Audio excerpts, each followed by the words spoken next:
Papa mummy के लिए best gift कारवा मिनी।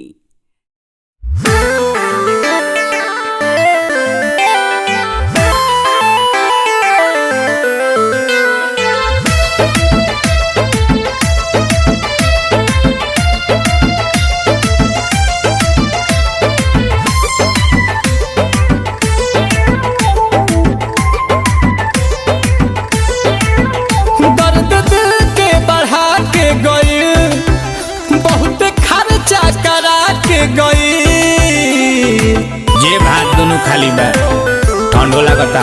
दर्द दिल के बढ़ा के गई, बहुत खर्चा करा के गई। हमके लागल की लाइक करत भी यार, बाकी ठेंगा देखा के गई। हमके लागल की लाइक करत भी यार, बाकी ठेंगा देखा के गई।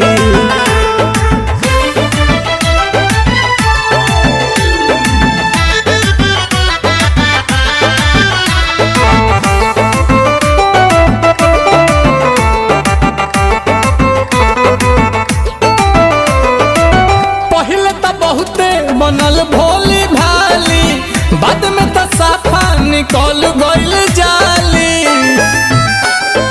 जेब भइल खाली, पहले तो बहुते बनल भोली भाली, बाद में उ साफा निकल गइल जाली।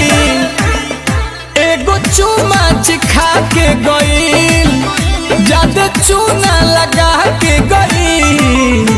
हमके लागल की लाइक करत भी यार, बाकी ठेंगा देखा के गई।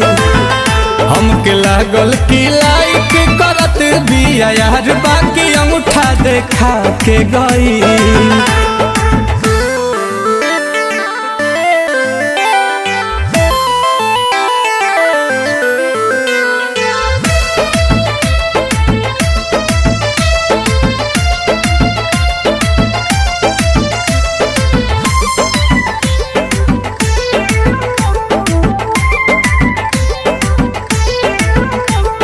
किस्मत में मुर्गा देले बाटे अंडा, सुनील कोमल हो रही जई है बांडा, बढ़ल जाता ठंडा।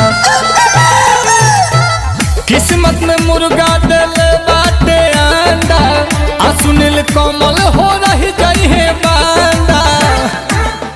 पहले टेलर दिखा के गई कि अधवे फिल्म बना के गई।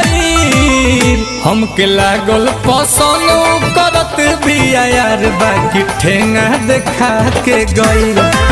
कि हमके लागल की लाइक करत भी यार, बाकी अंगूठा देखा के गई।